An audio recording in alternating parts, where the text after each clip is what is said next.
ரொம்ப நாளாக நம்ம ஒரு பீட்டா ஃபிஷ் டேங்க் செட் பண்ணலாம்னு ஆசைப்பட்டுக்கிட்டு இருந்தோம். ஸோ இன்றைக்கி தான் நம்ம அதை பண்ண போகிறோம். வாங்க வீடியோக்குள்ளே போகலாம். ஃப்ளோரான் டேங்க் பக்கத்துலேயே தான் நம்ம பீட்டா ஃபிஷ் டேங்கையும் செட் பண்ண போகிறோம். ஸோ பல வருஷமாக யூஸ் பண்ணாமலே இருந்த என்னோட ஒரு குட்டி டேங்க் தான் இன்றைக்கி நம்ம பீட்டா ஃபிஷ் டேங்க்குக்கு செட் பண்ண போகிறோம். ஃபஸ்ட் இதில் இருக்க அழுக்கு தண்ணியெல்லாம் வெளியே எடுத்துகிட்டு ரொம்பவே க்ளீனாக வாஷ் பண்ண போகிறோம். ரொம்ப வருஷமாக யூஸ் பண்ணாமல் அப்படியே வச்சுருந்தனால இந்த தண்ணி ரொம்பவே கெட்டு போயிடுச்சு.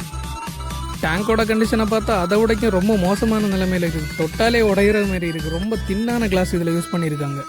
இருக்கிறதுலே ரொம்ப கஷ்டமான டாஸ்க் என்னென்னா இந்த ப்ரௌன் ஆல்கையை க்ளீன் பண்ணுறது தான். இது எவ்வளோ தேய்ச்சாலும் போகாது.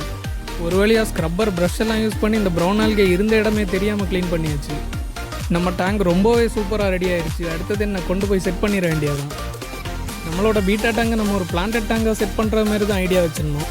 தேவையான திங்ஸையும் நம்ம அக்வேரியமில் போய் வாங்கிட்டு வந்தாச்சு. 2 pot plants and sand and aquarium soil. First நம்ம சாண்டை ரொம்ப க்ளீனாக வாஷ் பண்ணி எடுத்துக்கலாம். ஏன்னா சாண்டில் ரொம்பவே டஸ்ட் இருக்குது. எவ்வளோ க்ளீன் பண்ணாலும் போகாது. ஒரு 10லேருந்து 15 வாட்டி அது வாஷ் பண்ணி ஆகணும். கிட்டத்தட்ட இதை நான் ஒரு 6 டைம் மேலே வாஷ் பண்ணியிருப்பேன். இப்போ இருந்தாலும் பாருங்கள் எவ்வளோ டஸ்ட் இதில் வருதுன்னு நான் எடுத்து காட்டுறேன் பாருங்கள். பிளாக்காக ஏதோ மிதந்துக்கிட்டே இருக்குது தண்ணியில். இந்த சாண்டை வாஷ் பண்ணுறதுக்கே எனக்கு கிட்டத்தட்ட ஒரு 15லேருந்து 20 மினிட்ஸ் மேலே ஆயிடுச்சு. ஃபைனலி சாண்டை ரொம்பவே நல்லா வாஷ் பண்ணி எடுத்தாச்சு. நம்ம இப்போ டேங்கில் செட் பண்ணிடலாம். இதுதான் அக்வேரியம் சாயில். இதை நம்ம வாஷ் பண்ண தேவையில்லை, அப்படியே டேங்கில் செட் பண்ணிடலாம். ரிவர் சாண்டை ஃபஸ்ட்டு போடுறதுக்கு முன்னாடி அக்வேரியம் சாயில் தான் ஃபஸ்ட்டு போட்டாகணும். நார்மலாகவே அக்வேரியம் சாயில் போட்டு அதுக்கு மேலே தான் சாண்ட் போடுவாங்க. நம்ம கொஞ்சம் வித்தியாசமாக பிளான் பண்ணியிருக்கோம். ஒரு சைடு ஃபாரஸ்ட் மாதிரியும் ஒரு சைடு டெசர்ட் மாதிரியும் பிளான் பண்ணியிருக்கோம். ஸோ ஃபஸ்ட் நம்ம சாயிலை போட்டுக்கலாம்.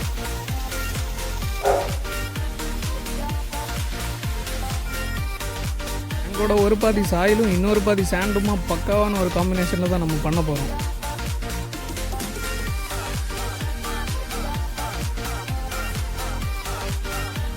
Finally sand and soil set பண்ண அப்புறம் நம்ம தண்ணியை தான் ஃபில் பண்ண போகிறோம். வாட்டர் கலங்காமல் இருக்கிறதுக்காக நம்ம ஒரு பிளாஸ்டிக் ஷீட் யூஸ் பண்ணியிருக்கோம். தண்ணியை ஃபில் பண்ண அப்புறம் நம்ம டேங்கோட லுக்கே மாறிடுச்சு. நம்ம எதிர்பார்த்த மாதிரியே ஒரு சைடு சாண்டும் ஒரு சைடு சாயிலும் போட்டு பக்காவாக செட் பண்ணியாச்சு. நெக்ஸ்ட் என்ன, நம்ம வாங்கிட்டு வந்த பிளான்ட் அப்படியே செட் பண்ணிட வேண்டியதான். நிறைய பேர் பண்ணுற பெரிய தப்பை இந்த பிளான்ட் இந்த பாட்லேருந்து வெளியே எடுக்காமல் அப்படியே டேங்கில் போட்டுருவாங்க. அதனால் என்ன பிரச்சனை வரும்னு பார்த்தீங்கன்னா அந்த பிளான்ட் ரொம்பவே சீக்கிரமாக அழுகி போயிடும். உங்கள் டேங்கோட தண்ணியும் ஸ்பாயில் ஆகிடும். ஃபஸ்ட் இதை நம்ம அந்த பாட்டிலேருந்து வெளியே எடுத்துகிட்டு அதில் ஒரு ஸ்பான்ஸ் ரேப்பர் வச்சுருப்பாங்க. அதை நம்ம ரொம்பவே பொறுமையாக ரிமூவ் பண்ணணும். இல்லைன்னா அந்த பிளான்ட்டோட வேரும் அதோட சேர்ந்து பிடிங்கிட்டு வந்துடும்.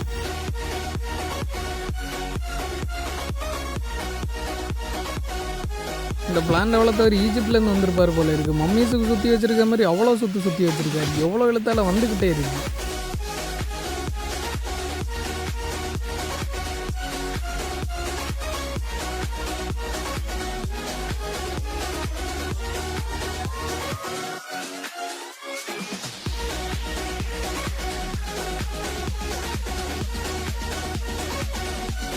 ஒரு வழியாக அந்த பிளான்ட் அந்த ரேப்பர்கிட்ட இருந்து காப்பாற்றியாச்சு. இப்போ பார்த்தீங்கன்னாலே தெரியும் இந்த பிளான்ட்டுக்கு ரொம்ப நல்லாவே வேர் பிடிச்சிருக்கு. இதை நம்ம அப்படியே பிளான் பண்ணியாச்சுன்னா ரொம்ப சூப்பராகவே வளர்ந்து வந்துடும்.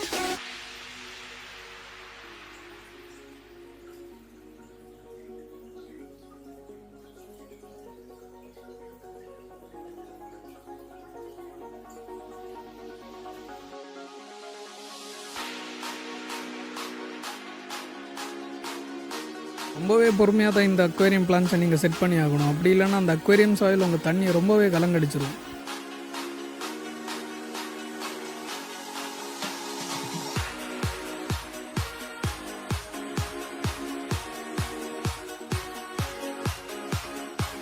ஃபைனலி எல்லா செட்டப்பையும் முடிச்சுட்டு நம்ம டேங்கை பார்க்குறப்போ அவ்வளோ அழகாக இருந்துச்சு. நம்ம எதிர்பார்த்த மாதிரியே ஒரு சைடு டெசர்ட்டும் ஒரு சைடு ஃபாரஸ்ட்டும் பக்காவாக செட் ஆகி வந்துருச்சு. பாக்டீரியா ஃபார்ம் ஆகுறதுக்காக நம்ம டேங்கை 2 days ரெஸ்ட் விட்டாச்சு. ஃபைனலி ஃபிஷ் வாங்குறதுக்காக நம்ம ஃப்ரெண்டோட பீட்டா ஃபார்முக்கு தான் வந்திருந்தோம். அங்கே பார்த்தீங்கன்னா 100 ஆஃப் பீட்டாஸ் வச்சுருந்தாங்க. எதை சூஸ் பண்ணுறது எதை விட்றதுன்னே தெரியலையோ. எல்லா பீட்டாஸுமே ரொம்பவே கலர்ஃபுல்லாக சூப்பராக இருந்துச்சு. நிறைய பேர் ஃபார்ம்ஸ் அண்ட் அக்வேரியம்ஸை பார்த்துட்டு பீட்டாஸ் இந்த மாதிரி பாட்டிலில் தான் செட் பண்ணணும்னு நினைக்கிறீங்க. அப்படி கிடையாது. பீட்டாஸ்க்கு மினிமம் ஒரு 1 feet டேங்காவது கொடுத்தீங்கன்னா ரொம்பவே ஹாப்பியாக இருக்குது. ஸோ மறக்காமல் பீட்டாவை பாட்டிலில் வச்சு வளர்க்குறவங்க ஃப்ரெண்டுக்கு இந்த வீடியோ ஷேர் பண்ணி விடுங்க. ஃபைனலி நம்ம இந்த பீட்டாவை தான் சூஸ் பண்ணியிருக்கோம். இதோட கலர் ரொம்பவே யூனிக்காக இருந்துச்சு. இந்த மாதிரி ஒரு ப்ளூ நான் எங்கேயுமே பார்த்தது கிடையாது.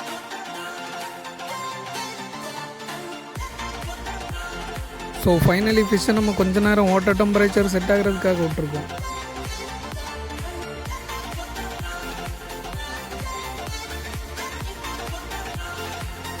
வெளியாக ஃபிஷ்ஷை ரிலீஸ் பண்ணுறதுக்கான டைம் வந்துருச்சு. 1 hour நம்ம வாட்டர் டெம்பரேச்சர் செட் பண்ணியிருக்கோம். இப்போ நம்ம ஃபிஷ்ஷை ரிலீஸ் பண்ண போகிறோம்.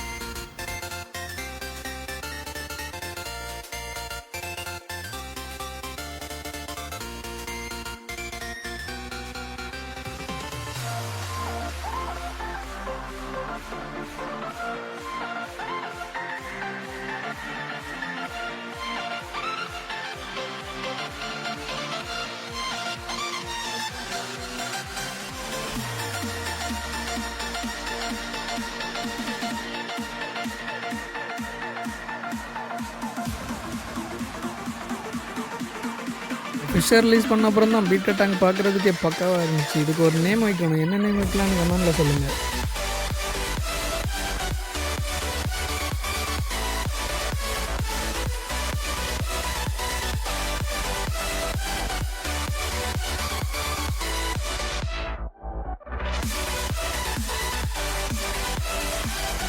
ஃபைனலி நம்ம பக்காவான ஒரு பிளான்டட் பீட்டா டேங்க் செட் பண்ணியாச்சு.